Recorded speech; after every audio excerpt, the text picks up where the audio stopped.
I call it the fruit bowl initiative, right? There's a fruit bowl in the break room, but that doesn't do it. Like that's not wellness. So things like step challenges, gym discounts, yeah, a meditation app, and it's not that there's anything wrong with those things, but that's not a wellness initiative. That's not being truly proactive. Welcome to Health Decoded, your number one source for real health information, with your hosts, Dr. Alessi and Matt Tack. Welcome to Health Decoded with your host, Matt Tack. I am not alongside Dr. Alfred Alessi today. Actually have a guest in here that I'm really excited about, Jim Horning. Jim Horning is our Director of Wellness and Execution at Alessi Functional Health. Now I should say Ascend Functional Health. So I'm really excited to have him with us today in the podcast. So I just want to welcome everyone back. Today, we're going to talk about something a little bit different. So we're going to be talking to HR leaders, executives, and decision makers, and honestly, really anybody that really thinks corporate wellness is important. So those people are responsible for the things that are getting harder every year, building a productive, more engaged, and healthier workforce. So if you're dealing with the rising insurance cost, employee burnout, turnover, disengagement, this episode definitely is for you. So I'm joined by, again, Jim Horning, our Director of Wellness at Ascend Functional Health, who leads our corporate wellness initiatives. And today we're going to unpack why corporate wellness is no longer a nice to have. It's a strategic necessity in the workforce today. So Jim, how are you? Very good. Thanks for having me. It's great to be on the famed podcast. But this is one of my favorite topics, so I'm excited to launch into it. We see firsthand what happens when companies stop, reacting to health problems and they start investing proactively in their people. So great topic. I'm ready. Sure, for sure. So let's dig in. We're going to be talking about the real cost of an unhealthy workforce. So, at the end of the day, we always start with a problem. Like, what is the problem? Because most companies don't realize how expensive poor health actually is. And we're not just talking about insurance premiums. We're talking about absenteeism, presenteeism. That's a big word that we talk about. Low energy, burnout, disengagement. And at the end of the day, just turnover that you don't like to have. Retention is one of your biggest thing within the workforce today. So most employers are paying more every year for health insurance, number one, yet their workforce is getting sicker and not healthier. Yeah. So what do you think about that? Yeah. That is the paradox, right? Companies spend more, but they're not seeing better outcomes. And what we consistently see is this, like employees are exhausted, stress is through the roof. There's preventable conditions like back pain. You got your office workers for sure. We hear that a lot. Metabolic issues, anxiety, inflammation, everything's driving claims. And people feel like their employer doesn't actually care about their health. It might not be true, but that's the perception, and then oftentimes the reality with certain organizations. They're like, well, they don't care how I feel; they just care about my output. And we're seeing that across the board. Yeah, and when employees don't feel cared for, they become disengaged at the end of the day. And then what do they do after that? They likely leave, or worse, you have this silent quitting now, which they just stay on and they stay and become underperforming for a period of time before they eventually are let go. So have you seen that? Yeah, I'm hands down. It's epidemic, really. And an unhealthy workforce is one of the biggest hidden liabilities on a company's balance sheet. They don't look at it strategically, but that's part of the balance sheet. Yeah. 100%. It directly affects the bottom line to everything. So, as we dig in, why like traditional corporate wellness typically fails, most companies think they have a wellness program. You talk about this all the time. They think they have a wellness program. Well, we do this and the insurance, they rebate for this. And, we might have a couple $1,000 that we spend on them. But let's be honest, like, what does that look like? Yeah. I call it the fruit bowl initiative, right? There's a fruit bowl in the break room, but that doesn't do it. Like that's not wellness. So things like step challenges, gym discounts, yeah, a meditation app, and it's not that there's anything wrong with those things, but that's not a wellness initiative. That's not being truly proactive. Exactly. These programs are like they're check a box, Yeah, but they don't like actually change the behavior.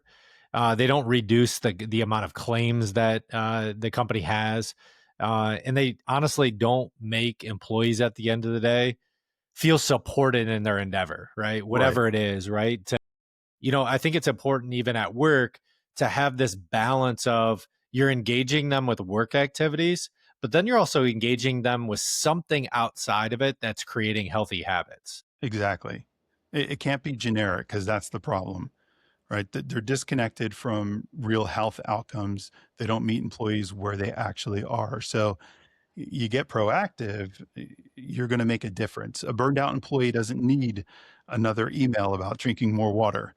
That's not going to cut it. They need support, structure, accountability, and access to care. And that's strategic on the business front. You're thinking of your own ROI when you do that. It isn't just to be nice. You want to be the top of the top, and that is going to be important when you're trying to affect those that are burned out or nearing burnout. And that's where, most wellness initiatives fall apart. That no infrastructure, the big part that we always talk about, no data. How do you collect the data? Where's the data associated? Their data and everything else, maybe in their marketing and everything, their P&L and their expenses at the bottom line, but like there's no engagement, there's no data associated to that. How do Right. you get that data? How do you get that feedback? So as we shift from like, okay, what isn't working to the benefits to actually care about your employees, this is where, our true conversation begins here. Yeah. The most forward thinking companies are no longer asking, what benefits can we offer?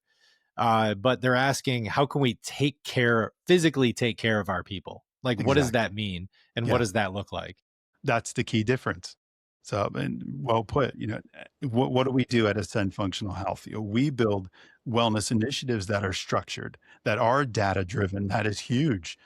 We don't want to put blinders on anything that we do business wise, right? We want to see what we're doing and what the outcomes are. So, data driven is definitely part of our wellness initiative. Mobile is very important and integrated into the employee experience, or we don't want to just stack it on top of everything. Like here's just another thing, boom, put on top and weigh everything down. No, we want to integrate it into the employee experience. Yeah, that's experience is our word of the year this year at Ascend Functional Health. I keep saying Alessi, Ascend Functional Health. I got to get used to the formerly Alessi Functional Health, now Ascend. But our word of the year is experience for the simple fact that it's your life is an experience, right? And I always go back to how do we make our life that experience that we want to make it? And I always go back to the quote from James Clear in the book Atomic Habits. Great We book. don't rise to the level of our goals, we fall to the level of our systems. And that just rings true for me. It's been a motto that I've tried to live by in my life is how am I incorporating more habits that allow me that are in the systems at which I operate to experience life more fully. And that's where collecting these structured, data driven, mobile, integrated for the employee experience, how they ring true and how you can benefit your employees. But this isn't about removing responsibility either, though, from the Mhm. employees. It's really about empowering them to make that difference. Yeah, ownership is everything, right? And then we have more confidence when we have that ownership. So when employees feel better, physically, mentally, everything improves. Right. Everything that they're involved in at work, not even just the wellness. So their focus, their energy, productivity, morale. Yeah, everyone talks about culture. Like, we don't have a good culture. We do have a good culture. Well, team connection is really the foundation of culture. We want everybody to be connected, understand one another, and like you said, understand one another's experiences. Well, how great would that be if the wellness initiative caused them to work together and to create this team dynamic?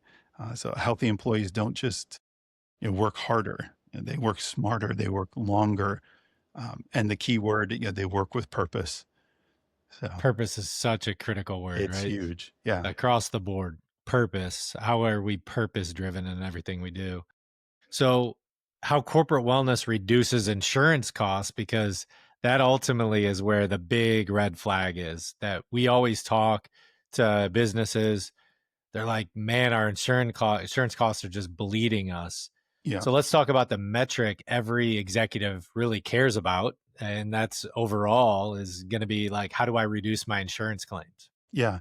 And that's where it becomes strategic, right? And it's financial strategy.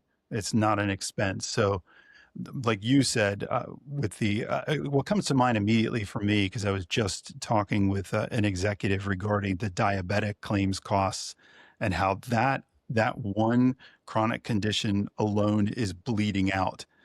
They're self-funded. They're just paying out, constantly. Like we need a solution because high cost claims come from preventable or manageable conditions. So musculoskeletal issues, the metabolic disease, chronic stress and inflammation, poor recovery and mobility, all of these things need to be at the forefront of an organization if they want to be strategic financially. Yeah. And when you intervene early, I will say it's never too late, but when you get there early, when you improve that movement, recovery, nutrition, and stress resilience, claims naturally, what do? They likely are going to go down. Yep. They're going to go. And that's exactly what we want to see. It's just as important. Utilization shifts, right? So employees stop waiting until something breaks and instead they engage in care proactively. You're creating these micro habits, if you will. It's going to grow. It's going to infiltrate not only their work, but their personal life. And that's cheaper. It's more effective. It's sustainable. It really is. Strategy just keeps coming to mind whenever I talk about this with organizations. Think of the big picture, how it's going to affect the individual and the organization as a whole. hmm Yeah, corporate wellness isn't about spending more, it's purely about spending smarter. Exactly. And that's, life. How are you making adequate deposits into your savings account, right? To get a return on what you're putting into that. And then ultimately, like the business and the longevity of the business, that is the saving accounts long term. Right. And when one thing, yeah, because this kind of the bridge between spending smarter, like you just stated, and having that ideal culture, right? You're investing into your people. And one of the most overlooked benefits of corporate wellness is culture, right? We want to create this cultural dynamic. So when employees participate in wellness initiatives together, something powerful happens. So spend smarter because you're going to see a result on that culture side and then ultimately health wise for your entire employee base. You're going to become a coveted company to be at or to stay at, which is also really important. So, yeah. Yeah, that's, there's the level of you maximize. It's like it can't go wrong philosophy in this case. Like insurance costs likely, you do it long enough, right? The insurance costs go down and then you get an ROI in your people and you have rising revenues. So literally the bottom line is you make a lot more money overall when you engage in your people. That's really important to think about how you're spending money smarter with corporate wellness and engaging into your workforce and making sure your people just feel cared for, number one, but they are becoming healthier. And that's the true emphasis of what a good quality corporate wellness program looks like. Yeah. So let's dig into a little bit about the engagement, the culture, the retention piece of what we do at Ascends Functional Health and how we aid in small businesses. I mean, we look ideally at, you say small businesses, and I'm part of even a small business committee with the chamber. So I get to see firsthand a lot of what's happening in those 25 to 50 employee count all the way up into the hundreds as well, and just how that culture will affect. We always think global, like, oh, the big companies have great culture. Those small companies want great culture, right? They also want that, but they may be more limited, what they can invest. So we like to come in and say, well, let's plan this together. Let's look at smart ways that we can copy the big dogs, right? But create this enviable culture, even for the smaller organizations. And most notably, Matt, especially Tampa Bay right now, right? We're really invested in our community, but it's here and beyond. So we're really looking at whether it's a small, organization, a small business. We want that team bonding. We want morale to improve. We want people to feel invested in, like you said, and supported, not just managed, not just here's your to-do list, but really invested in to make a difference on that small front who may feel overwhelmed. They don't know how to begin. They don't know what it means, to come in and plan alongside them and show them this is perfect for your organization as well. Yeah, it becomes an overall shared experience, not just Got like it. a benefit. I remember working at Accenture and, we didn't have a wellness program. There's no wellness initiatives, large organization, right? And so it becomes, even for somebody like that, it's almost moving the Titanic when, you do a corporate wellness initiatives with 120,000 employees, much more manageable when it becomes like 50 to 300, even Yeah. 4 and 500, more manageable in the process of creating something. You're in a little bit smaller boat. You can create culture and retention and more community that way. But I remember they spent majority of their dollars taking us out drinking, and we would have these happy hours and kind of these elaborate ways of, they would just want to entertain us, and that's what they thought, proper culture and retention looked like. We're taking us out for happy hours and feed us some hors d'oeuvres, and we're flipping the script on that and saying, hey, why is that? Why is it that you think a happy hour and hors d'oeuvres is what's going to create your company culture, when you could have something that they're more engaged, you're creating a healthier lifestyle and workforce for your employees, and they ultimately get the long benefit because they're able to engage better with their families. Maybe they're Right. able to become better parents, better daughters, husbands, whatever it might be. And that is ultimately what we're trying to, it's not just like the shared experience internally within the organization, but you want them to be happy outside of the organization as Yes. well. And so that's where I feel like that just engagement, culture, and retention is so impactful, is that when you can have them walk out of your doors and be just as happy as walking into your doors, man, you're doing something pretty powerful. Yeah.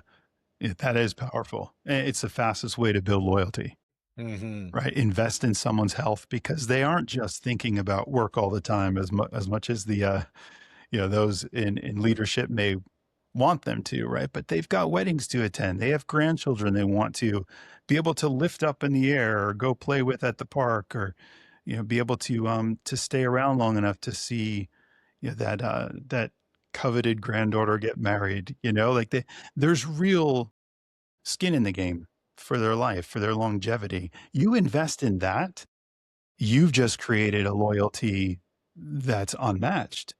It is, again, I gotta say it, it's strategy, but it's also just doing the right thing. Yeah. And retention follows because people don't leave companies that take care of them.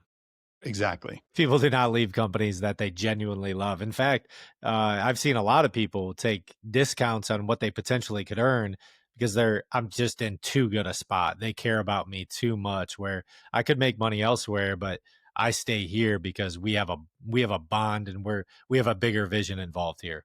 Exactly. You bring up a really good point, just for me to add that retention is so important, but you also become, the honey that's going to attract, because there are folks out there who are looking, where can I work where they would care about me? And in a market like we have, you were attracting the right kind of team member, that's really going to make a difference for your company. This is also perfect, not only for retention, but for in recruiting, for in being able to draw in the right team that's going to make a difference. So it's win-win. Yeah, I'm going to steal your tagline here of something that you say, but the fastest way to build loyalty is to invest in someone's health, Yeah, right? 100%. Yeah, It's you can give them the happy hours, you can give them the hors d'oeuvres, you can give them even like a pay raise, you can give them more paid time off. But if you give them health, you are giving them something exponentially more that they are depositing into their own bank account. So, so let's dig into now who corporate wellness is actually for. So, this is especially impactful for this episode, small to medium sized businesses, right? right. We target 50 employees ideally and up, where every hire matters, especially that early in the game. You're 50 employees and up. You're relatively you're stable, not massively big, but you're there and you're really trying to make an impact. That's where every hire really truly matters, that you can retain them. Yeah. And we touched on it a little bit, but like these companies don't have massive HR departments or unlimited budgets, right? So, but they want solutions, and they need solutions that are turnkey, that are scalable, that are measurable. Yeah, and that's what we provide. We do the heavy lifting in that regard. Yeah. And that's exactly what we built. So, Right. an infrastructure that allows companies to deploy real wellness through challenges without the added complexity of you need to do this, this, and this. We need to have 15 meetings to make this Right. happen. And every employee needs to do this, this, and this. It's taking out that complexity and really adding a clean, scalable approach to the wellness initiative. 100%. At the end of the day, right, the best thing you can give your employees isn't another perk, right? Yeah.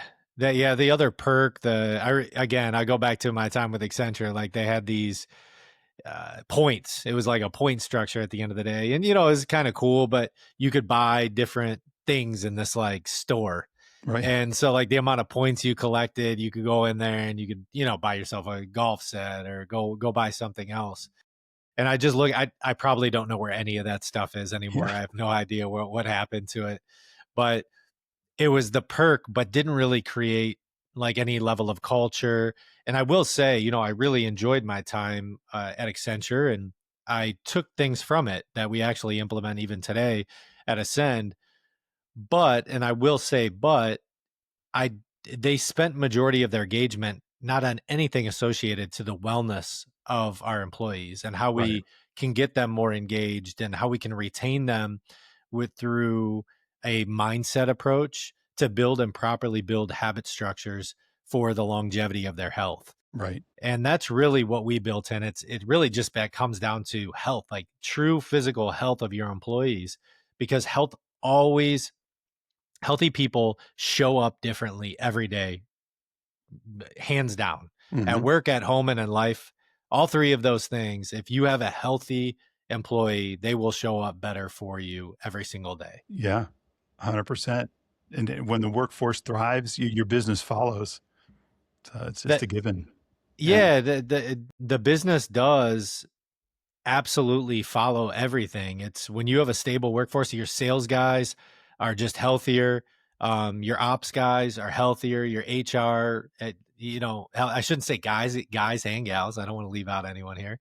But both of those drive success towards the business, and that's ultimately, we know, if you're a business owner listening in, or even if you're an employee listening in, Yeah. if you're an HR rep listening in, how much value. And I think about this from even employee standpoint, that if you're an employee, listen to this, because how important it is for you to start embedding these things at work. And maybe it's you bringing this up to your CEO and saying, hey, I think I really would enjoy you guys thinking about building in some sort of corporate wellness into the infrastructure of our DNA, because it's made an impact on me over this last year that I've made a decision for my health. And I really Hmm. want this to be a DNA. And maybe you can even be that ambassador for your organization. So if you're just listening into this podcast because you love the Health Decoded podcast, and you're an employee, I'd recommend, hey, how can you talk? How can you come up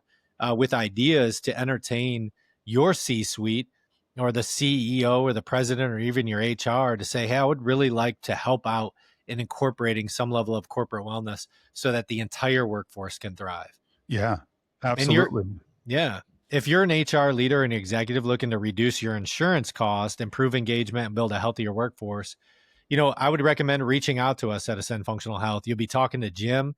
He would love to talk to you about everything that entails and give you a little bit more detail.